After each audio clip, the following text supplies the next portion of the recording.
All of us have negative self-talk. We look in the mirror and we say, oh my God, I'm too old, or I'm not good looking, or I don't have a gift of gab. And you know what ends up happening? The biggest wall that we put up to our success is put up by ourselves. And then he said the magic words. He said, I can save your career. I said, oh my God, what do I have to do? He said, from now on, every time you're in a home or a business, I want you to take care of those people, whether you make a commission or not. I've wanted so much my whole life to matter. When somebody asks you for help, there is only one answer. The answer is yes.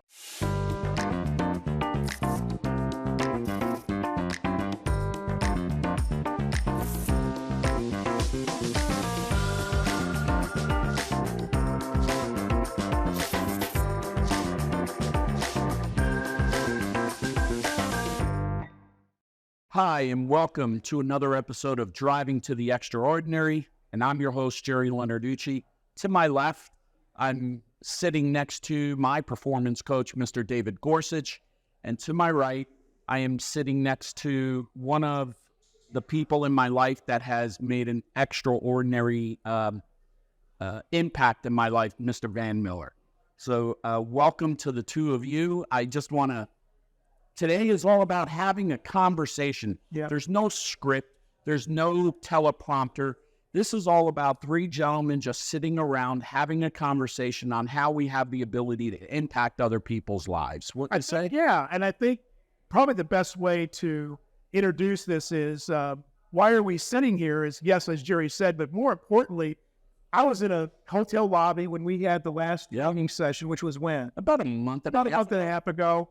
And I'm listening to Van talk about his business, and I said to Gerry, we've got to get this on camera. You know, I've been around the financial planning industry as a broker, a rep, as well as a coach. And when as I heard Van talk, I'm like, this is gold. This is just absolute gold that we've got to capture. Yep, absolutely. That's one of the reasons why we're here. But more importantly, you've got to tell the story about how you met Van and how you guys started this relationship. He had to go there, but in all seriousness, everyone knows and heard of Michael Jordan, and Michael Jordan once said, "You miss 100% of the shots that you don't take," and I interpret that shot as opportunities in life. And you only sometimes have one opportunity to make an impact in your life, which spreads out to other people. So about 2 years ago, I would think, right? About 2 years ago, Van was in Indianapolis giving a presentation, and I walked into the hotel room, and it was just like this setting right here.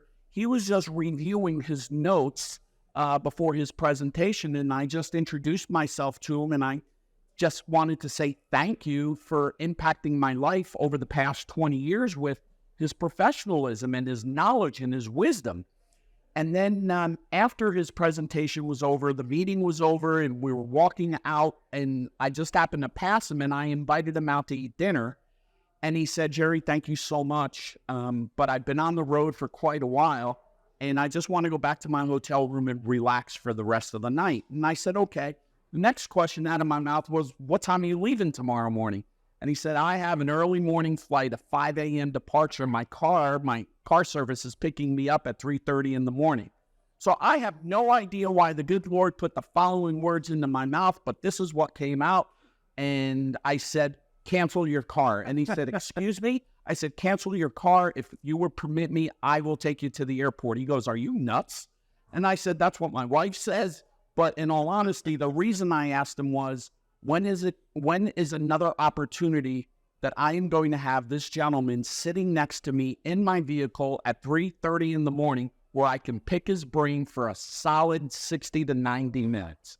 And that's how the relationship started. And now I have him sitting here again to my right, which is just amazing. When that interaction took place, Van, just talk about that moment that Gerry came up to you and had this. And of course, then just how the relationship started when you first started riding in the car. it's very kind of what he's saying, but, it's very interesting. I've been speaking for 35 years now, and everybody asks me why I do it. If you stayed home, you could write a lot more business, make a lot more money, and I don't consider that. What ended up happening is when I go to these speeches, and I've lucked out here with two of the people that I'm sitting next to, I get a present. Every time I go and do one of these talks, I get a present.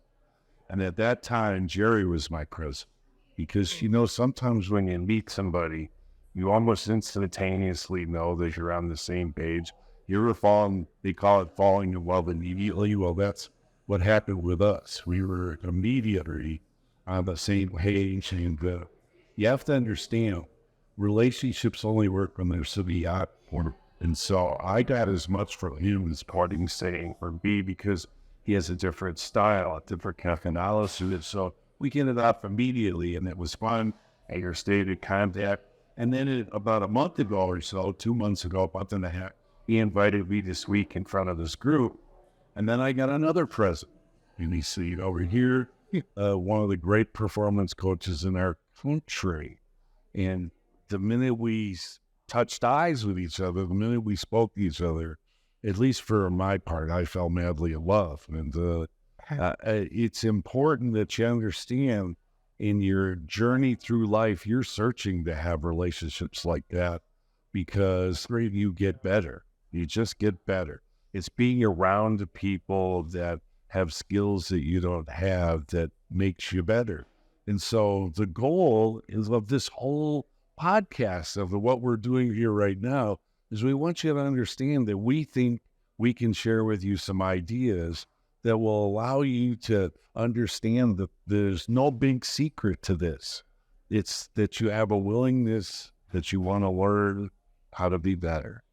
And if you have a willingness to do that, then the three of us are going to share with you how we found each other and how we're building off of each other.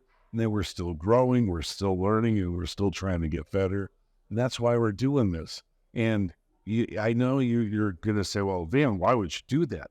And again, everything that we do is to get better. Everything. And if I can, please, I'm jumping way ahead, but I want to share something right here. I'm known for all my questions that I ask. And one of my great questions that I ask says, when did you decide that you were going to make the Internal Revenue Service the primary beneficiary of your IRA or 401k? And I had my coaches, these people here, who in a month and a half changed my career, because they asked me one question. They don't even remember asking it, but they asked me, does every one of your customers know what the word primary means? And they didn't.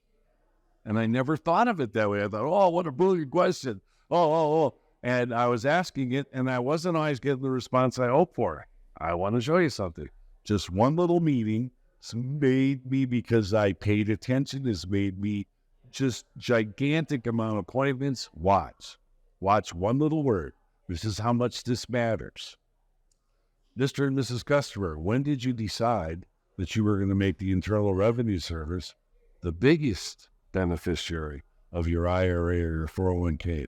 They understand biggest. They didn't understand primary. Interesting.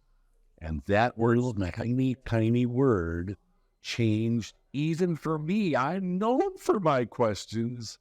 That's why I want to be around people like this, and that's why you want to be around people like this, and you want to listen to this over and over and over again, because if you steal one word, it could literally change your career. Interesting. Man, that was powerful. I think we're done. Yeah. Mission accomplished. Mic drop. Yeah, mic drop. That's a good one. So, Dan, tell us a little bit about your journey in this profession, how it started, how you catapulted to where you are today with no stopping. Well, again, thank you for that, but I'm not, there's a lot of people in our business who are overnight successes. I'm not a person that has real natural ability. Please don't misunderstand me. I'm not putting myself down. But I'm not tremendous looking. When I'm really dressed up, I'm maybe a 6 or a 7. And if I'm really good talker, I can maybe elevate to an 8, maybe. But, I'm not good looking. I'm not that smart. I'm ridiculously shy. I'm overweight. I'm old. I'm all the things that you think would actually get in the way of you being good. Now, why am I saying that to you? Because all of us have negative self-talk. We look in the mirror and we say, oh my God, I'm too old, or I'm not good looking, or I don't have a gift of gab, or I don't have the right clients, I don't have the right anything. And you know what ends up happening? The biggest wall that we put up to our success is put up by ourselves. It took me a very long time to understand that. So let me take you back very shortly. I hate talking about this because I hate talking about me, because the whole purpose of this podcast is to make sure that you're all better, not that we're better, that you're better. But when I started in insurance, it was January 23rd, 1973. My hair was down to here. I had just come back from California. I went to college in California, and I was in Milwaukee, Wisconsin, and my brother bowled with a guy who was from Bankers Life and Casualty Insurance Company, and I was working for the Treasury, which was a subsidiary of JCPenney Company, and I hated it. Can I tell you why I hated it? I was 21 years old, and the only way that you could move up in the company is people had to die. So I knew I was going to be waiting a long time. So my brother bowled with this guy who was a manager for Bankers Life and Casualty, and he said, you got to meet with my brother. And I met with him, and he talked me into becoming an insurance sales agent. We had Paul Harvey advertising for us, selling the White Cross plan. Now, this is very funny. Most people, and I'm very grateful that they say this, but they say, oh, you're such a great insurance agent. I have to tell you something that I hope you'll all laugh at. The guy you think is the greatest insurance agent of all time has never passed the written exam to be a life insurance agent. I flunked it all 3 times I took it. I got a 68 the first time, a 68 the second time, and a 68 the third time. And you have to understand, this is 1973, not the insurance departments of today. I took my exam as a written exam, not on a computer, written. And after I flunked it the third time, the commissioner of insurance of the state of Wisconsin walked out with my test and said, Van, this is the third time you got a 68 on this test. You must be reading something into this that we don't know. I'm going to ask you 5 questions, and if you pass those 5 questions, I'm going to pass you. Well, I guess I must have passed those 5 questions, because 51 years later, I'm still in insurance and financial profession. And what ended up happening is I hated this business when I started. It's not like I came to it because I had a history. My family was not well. My dad was a truck driver. My mother was a waitress. I didn't have any foundation in the industry. I was very bitter child. We come from poverty. I can remember going lots of days without eating and stuff like that. And so when I got in the industry, I was very negative. I hated every one of you agents that are out there listening. I hated every one of my customers. I hated my manager. I hated my company. But I want to ask all of you, who did I hate the most? I hated me, because I wasn't successful. I wasn't happy. I didn't like anything that was going on. And so for the first 16 years I was in the business, I was easily the worst insurance agent in America. Easily. When you look up my name in the dictionary, you'll see it still says worst agent in America for the first 16 years I was in the business. And then I lucked out. I got fired. Never forget it. I walked in, and the manager said, we don't care if you ever write another case again. You've destroyed so many of our agents in our agency because you're so negative. We have to get rid of you. And I was a smart aleck. I said, that's okay. I'll transfer to one of the other agencies. And the other 2 managers walked in and said, no, you won't. I was fired. And I spent the entire day crying my eyes out. I mean, sobbing, where I couldn't catch my breath, sobbing. I hated this business. I don't know why I was upset, but I didn't know how to do anything else. I was 37 years old. The only thing I'd ever been was an insurance agent selling Medicare supplements and individual health insurance for the first 16 years I was in the business, and I was awful at it. I made $40,000 to $50,000 a year, every year, for the first 16 years I was in the business. That's all I made. I got on the phone and I called the vice president of training for the company that fired me. He lived in Highland Park, Illinois. I lived in Milwaukee, Wisconsin. He was a Bears fan. I'm a Packers fan. Called him on the phone. I said, Jimmy, you're not going to believe this. I'm crying myself. I said, you're not going to believe this. They fired me. And Jimmy, so lovely, so wonderfully said, you know, Van, they really should have done that 10 years ago.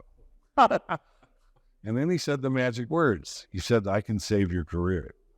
I said, oh my God, what do I have to do? He said, from now on, every time you're in a home or a business, I want you to take care of those people, whether you make a commission or not. I want to show you what a dirtball I was, and I was a dirtball. I said, Jimmy, if I do that, I'll starve to death. And he said, then you're still fired. I said, no, you don't understand. He said, no, you don't understand. You either do what I tell you or you're fired. Now, why do I share that story with you? I want you to understand how stupid I was. And I don't want you to be as stupid as I was.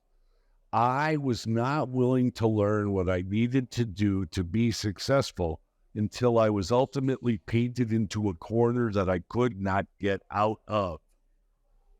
That was the first time I even got a scent of success.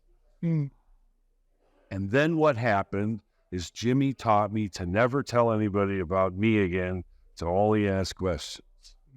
That was the first year I made the $1 Million Roundtable. The second year I made Court of the Table. And now 33 years in a row, I've made Top of the Table. And I'm not bragging about the production. What I am bragging about is the consistency. I can do it every year. It's a repeatable, learned skill that was provided to me.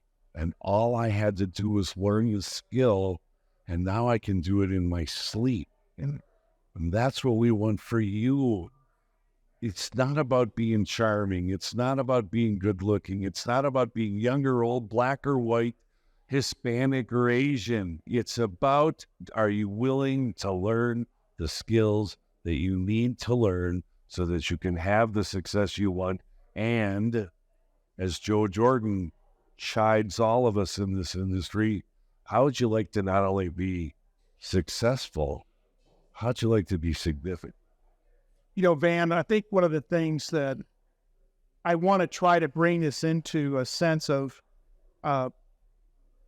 easy to see a structure here, because I know it doesn't sound, but there is. And as a performance coach, when you talk about, from the very beginning, relationships, when you talked about kind of being a lifelong learner, I'm going to bring it into context really from a coach that these are some things that, again, are very central and core. One is we talk about the performance triangle, meaning the bottom left-hand corner of that triangle is behavior. You talk about consistency. When you said consistency, Yep. That's behavior. You were consistent in your behaviors, consistent in everything. On the bottom right-hand corner is your skills and knowledge. It's about constantly being a student of yourself and being a student of your industry.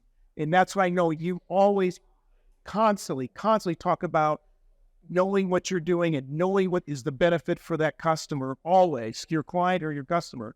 But the apex is mindset. Mindset at the very top of this. And I think you talked about the mindset that I heard him talk about is about go take care of those people. Whether you make a commission or not, take care of those people.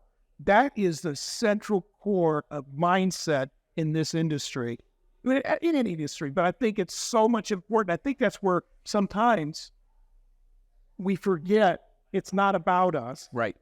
It's about them. How do we serve others in the proper way?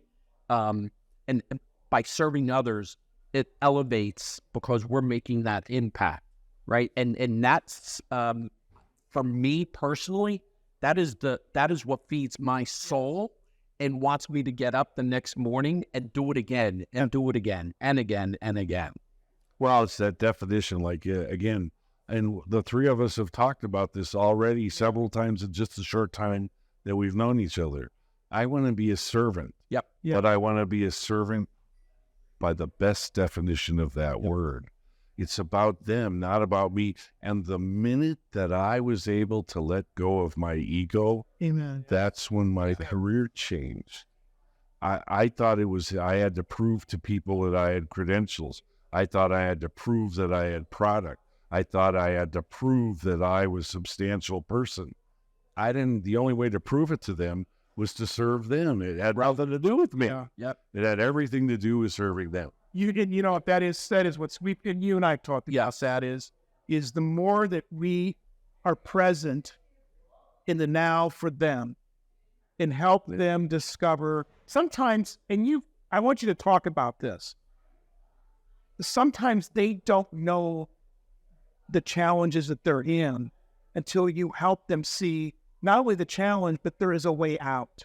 Actually, you're going to laugh. It's not sometimes. It's almost all the time. Yes.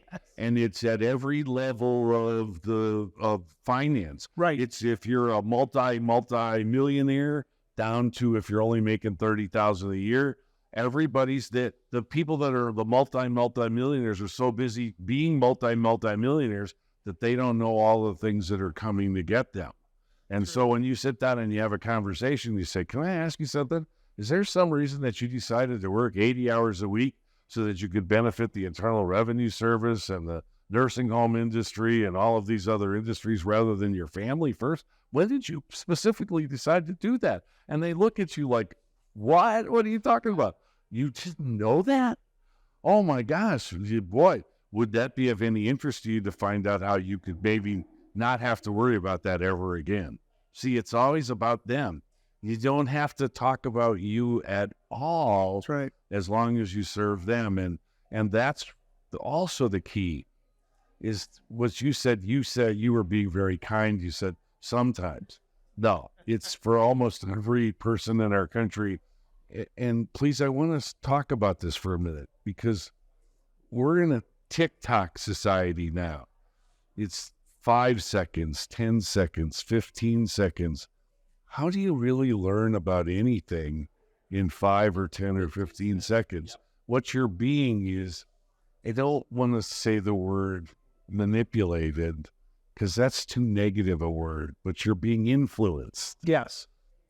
And not necessarily to your benefit, to the benefit of whoever trying to do the influencing.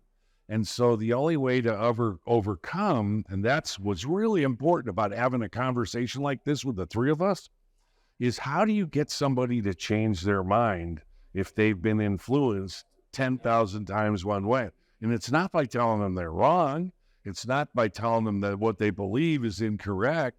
It's by asking them enough great questions Yes. that they reason out using their own brilliant reasoning ability to reason out why, boy, this might not be the best circumstance for me and my family and my business.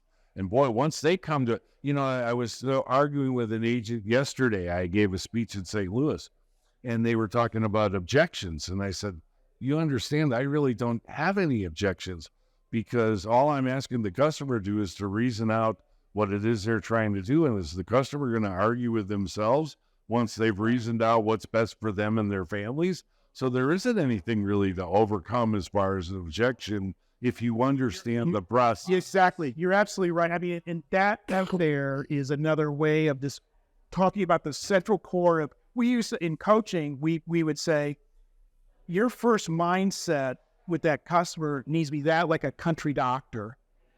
And unfortunately, so many go right to be a surgeon and they start to tell them what's going to happen. And that's where the objections come in because it's from your perspective, their perspective.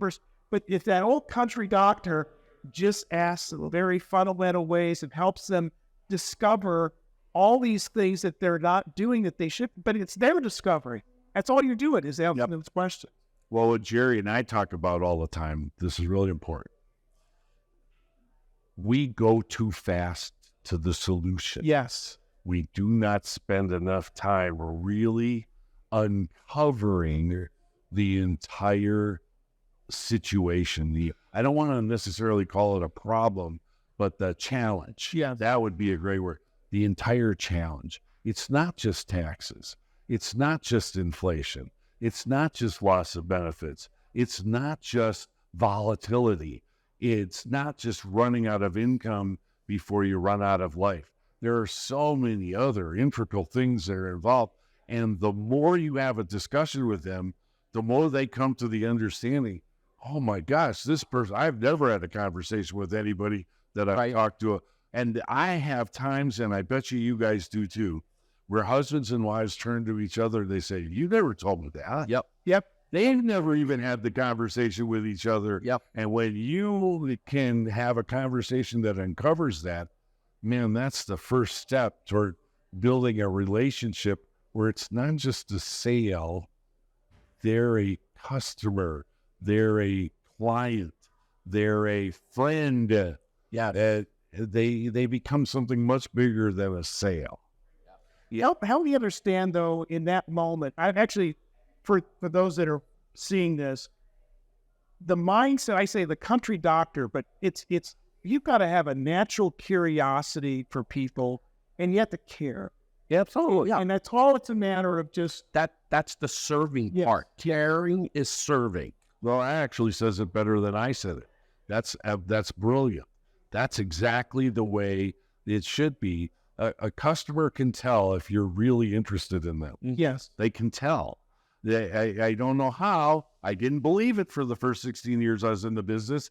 That's what I want you to understand. Don't take 16 years, take 16 seconds to understand that it's about you showing that you're interested in them.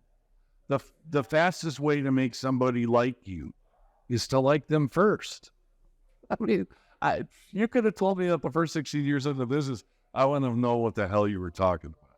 The fastest way to make somebody trust you is to trust them first, right? You're the professional.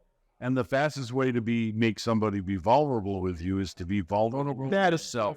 That right there is, I remember when you said that in that training session, and I was like, and it's so simple, but it's like, it hit me like a ton of bricks, which was, if you want someone to be vulnerable to you, you've got to be vulnerable to them first.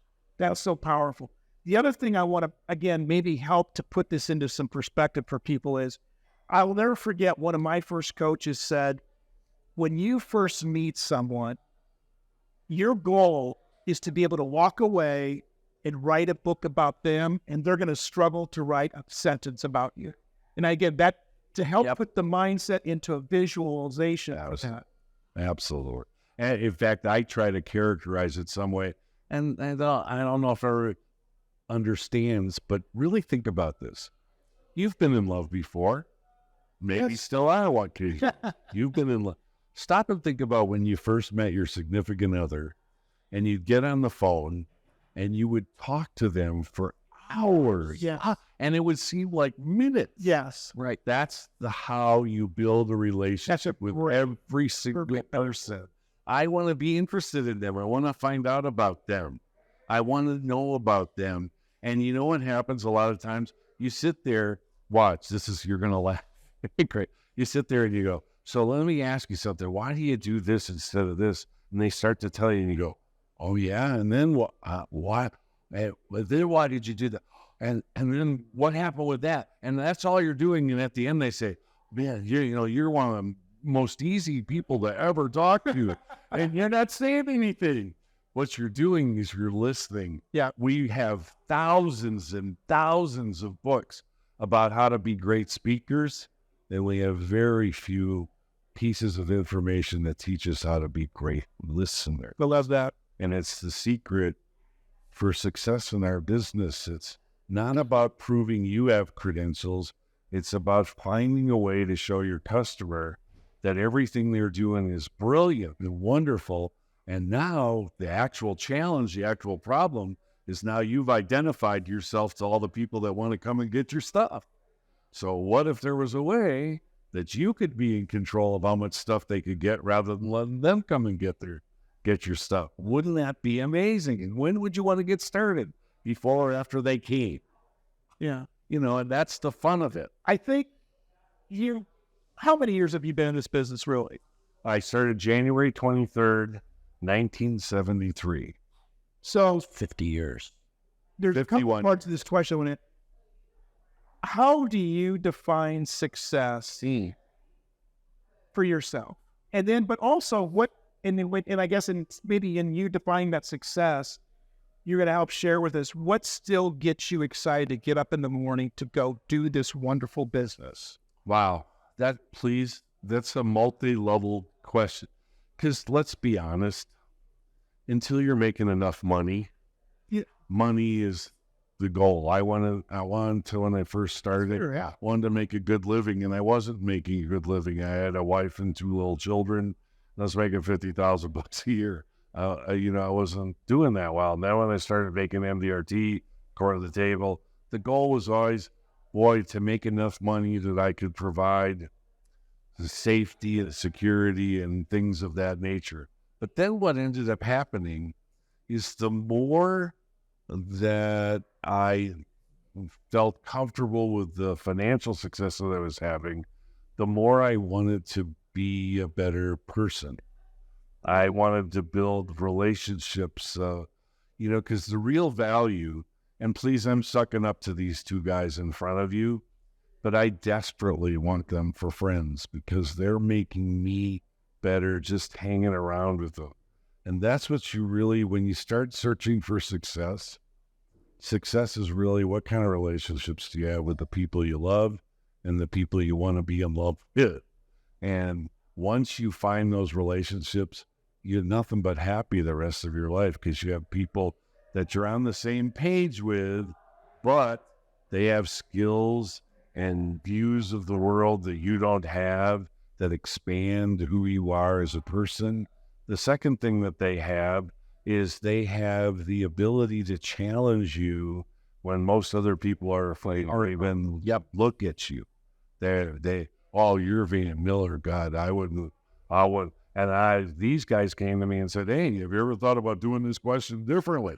And oh my God, that's what you want to have. And then finally, what's happened for me now is I still don't feel like I know everything that I need to know about people. And that's really what the skill is. If you know how to treat people and serve people and be interested in people, those people will be successful in whatever they do. Doesn't matter what your career is. If you decide you want to be a coach, if you wanted to be a truck driver, if you were good with people, you'd be the best truck driver there is on the planet. And that's what my ultimate happiness is. I love talking about this as you watch me. What I'm hoping you get out of this, watching the 3 of us, not just me, but if you watch Gerry, when you watch Gerry, it's amazing. And when you watch David, it's amazing. Listen to this. We're having the time of our life. We're having fun every single day. I can't wait to get up to do this. I hate that I have to go to bed at night. I was going to say, I think I want to, again, put an exclamation point on a couple things here. Because when I first started working with Gerry about 25 years ago. Yeah, something like that. I mean, Gerry was a mess. Oh, gee, thanks. I appreciate that. But the best part about it was he had the desire and the commitment and the humility and a heart to want to be better himself. He was coachable. Yes. Yeah. And I will tell you, the part about I love about this guy that's like a brother to me is every day we have a conversation. He always wants to know, what can I do better? How can I be better? And what can I do better? And that's another, again, it's not about him. It's about others. Yeah, thanks, David. Hearing these 2 gentlemen speak, right? I'm excited. I just want to go out and start talking to people right now. And, you know, David and I have talked about this through the years. What Van is talking about is what David and I have been talking about through the years. It's if we remember what a scale looks like, the old-fashioned scale, right? It's how do we keep ourselves on that level scale as a individual and as a professional? Because that scale affects, it has to be equal for us to be the top performer, the top servant. Because if we keep it level, what I mean by level is what's in our heart and what's in our soul. When I believe people use the word soul as just, oh, it's in my soul. But when I say the word soul, it's what's ingrained in my soul that drives me to serve others in the way that I need to serve them. And I also believe that I have a spiritual part in me that that is the talent that God gave me, is having the ability to serve others with a giving heart. And that's what motivates me.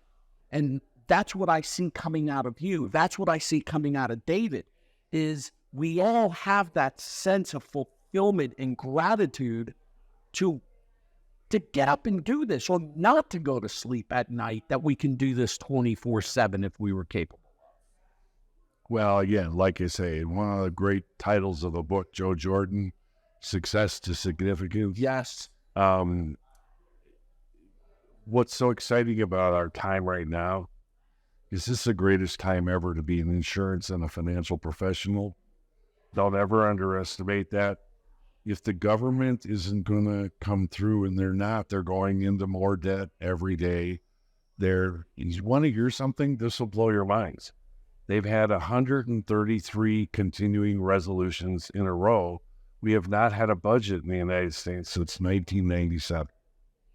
Since that, how do you plan the long-term successful financial future of a country when you're only doing things 60 or 90 days at a time? It's not possible. So government's not going to really take care of the American people. Wall Street, the only thing they care about is money. The banks, every bank in the United States right now is insolvent. We're going to have to bail them all out. And by the way, I don't want to make anybody afraid. We'll bail them all out. But you know what's so cool about being an American? It's spectacular. In America, you can call up Gerry, and you can say, Gerry, I'm really worried about this. And Gerry will come over and sit down and say, what are the things you're worried about the most? And he'll write them all down, he'll organize them, and he'll continue to even ask you about some things that you should be worried about, but you didn't even know you should be worried about.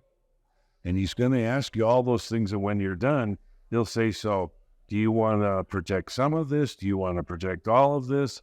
And when do you want to get started? And you'll tell him, and here's what's the amazing thing that will happen. He will develop a strategy for you and your family where you will have financial and retirement success, and you will stay in, write this down as a big word, control of your life. Americans feel like they're losing control of their lives, and you're not going to lose control of your life because you will have Gerry developing a strategy for you. And that's what's so exciting. Why we get up every day is because not only do I get to make a living, which is awesome, can you imagine what it's like to be in somebody's home where when they die, the first person they invite to the hospital is you, because they want to introduce you to everybody to make sure they know you're the person they need to contact when you're gone, because you're going to take care of her. Or you're the first person they call whenever there's trouble in the family. They don't even call other members of the family. They call you first. You have no idea. I'm getting the chills right now. It's still, I can't even believe that I got the opportunity to do this, especially based on the terrible, awful, horrible person I was for the first 16 years I was in this business. You can be of significance while you make lots of money. And that's what's so great about being an American. You have the ability to do whatever you want, But, and we're going to talk about it later in this talk, one of the problems for all of us is that we don't know how to learn how to do this. And I think it's a big deal. And we're going to talk about it later, but I want you to get a sense of why the three of us are doing this together with you. Don't just listen to me. This is one of the great coaches in our country who guides people to find their way when they can find their way. And this is one of the success stories. Gerry, please, you have to listen to me. One last thing, and then I'm going to shut up for a little bit, let them talk. But this is important. I have heroes. I have hundreds of heroes, hundreds of people that I aspire to be like. Gerry and David are two of my heroes. I want to be as well-spoken as they are. I want to be as confident as they are. One of the things they both have that I don't have is they're more confident than I am. I want to achieve that confidence because with my practice, if I'm that confident and that well-practiced, I actually become more powerful. Could you imagine me being more powerful? It would be frightening. Look out, world. So I want to have heroes. I want to have people that I aspire to be like, that I want to hang around with. And I want every single one of them to be better than me. I don't need to be the best. I just want to be around the best. And that's what I want you to get a sense of as the three of us share ideas with you for the rest of this podcast, because we want you to understand this is key. You can achieve this. Don't think you can't. The minute you say you can't, it becomes a self-fulfilling prophecy. That's right. You must believe that you can. And the minute you do that, then you have people like Gerry and David, and please, I hope you'll include me here as well, that we'll do everything in our power to help you, because one final thing, when somebody asks you for help, there is only one answer. Yes. That's great.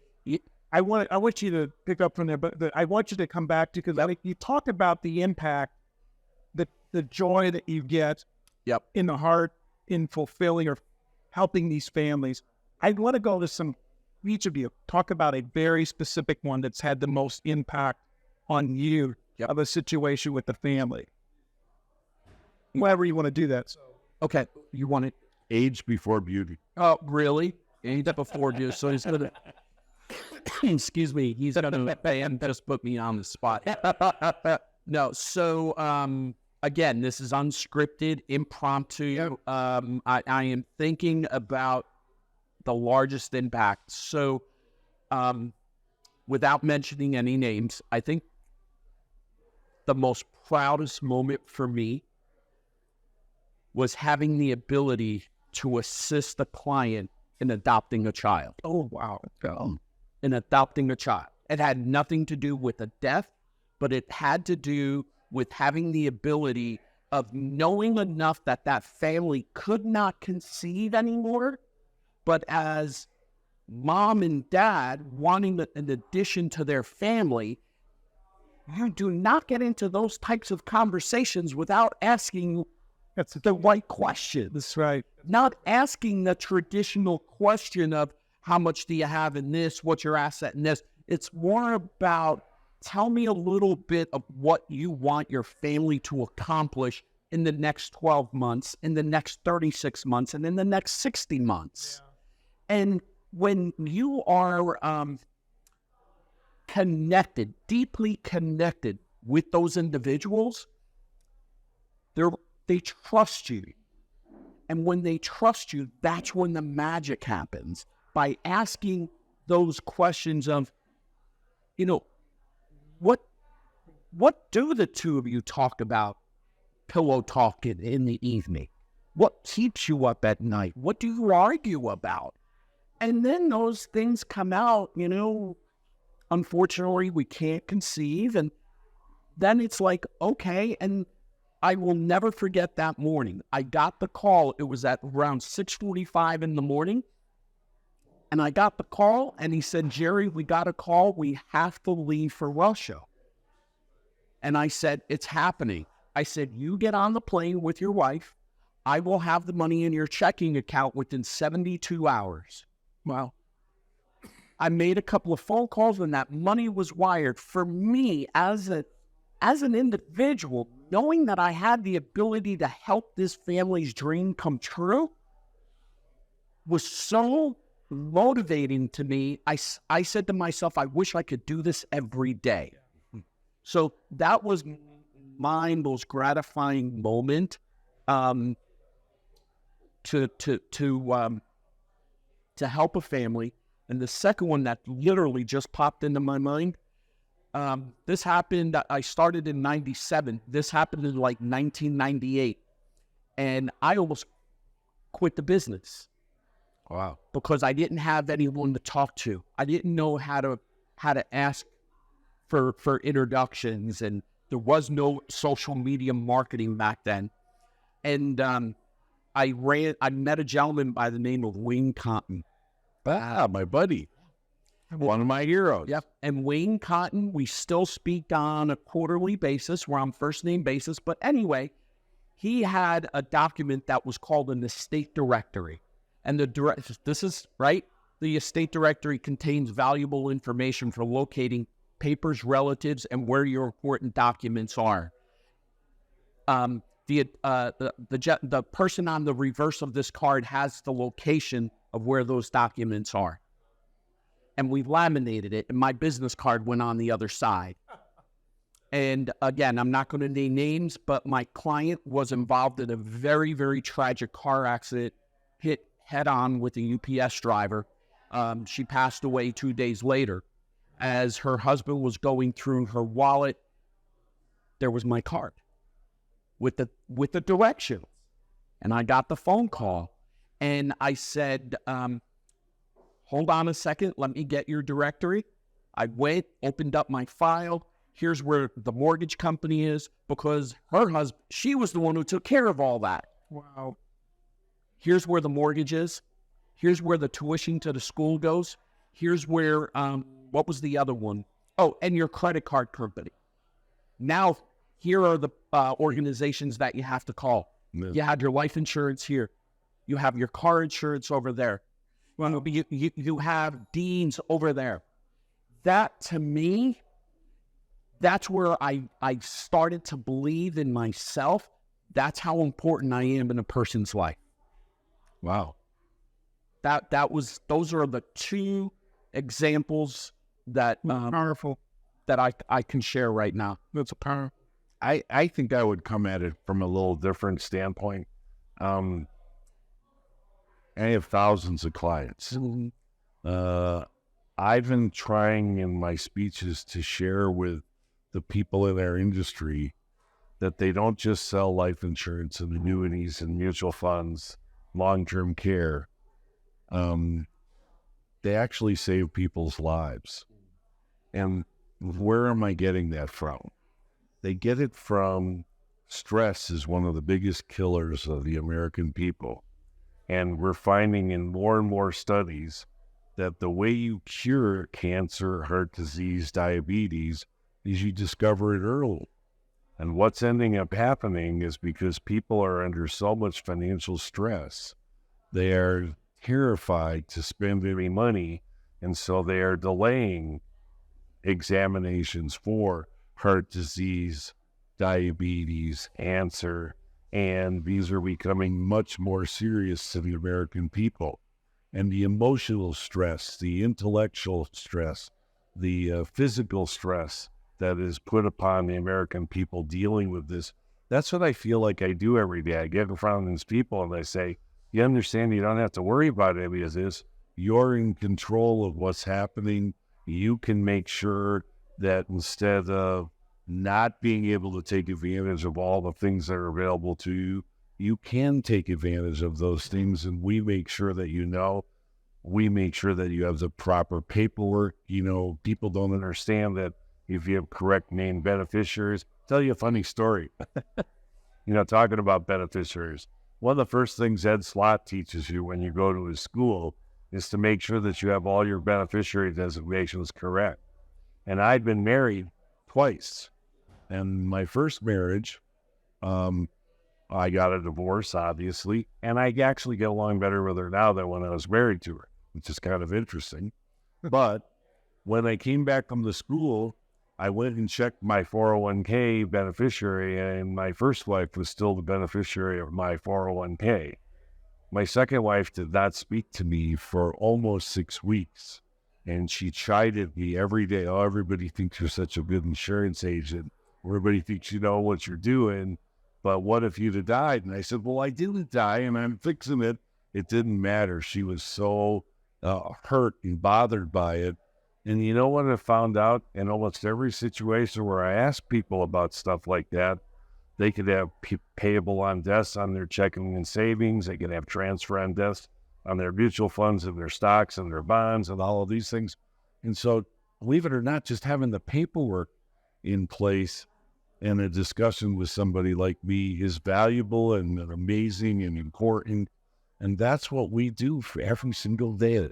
We change people's lives for the better every single day. And if you believe that and know that, why wouldn't you want to get out there and get in front of as many people as you possibly could? And that's my sense of what we do every day.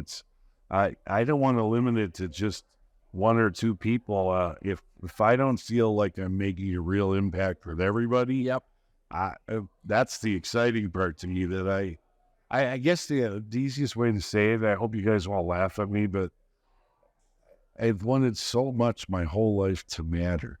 Yeah, that's a good point. No, we all do. And it just seems to be like one of the easiest and best ways to matter. And there's a process to do it by that allows me to have some success mattering. I don't even know if that's a word, but trying to matter. And again, that's what we're trying to share with you here today. We want to make sure you know. And we're going to say it over and over. And if they don't say it, I'm going to say it. You can do this. You can do this quickly and efficiently if you learn how to learn first, if you want to learn how to learn second, and third, the secret of all learning is repetition. Are you willing to practice? And we think that we can share enough stuff with you today that if you listen to this over and over again, and yes, again, some of it is more emotional and not necessarily, I don't need to know that to be a good insurance and financial professional. Oh, yes, you do. It's not your soul. They don't buy what you say. They buy how you say it. They don't understand 98% of the stuff you're telling them, but they do understand the way you make them feel.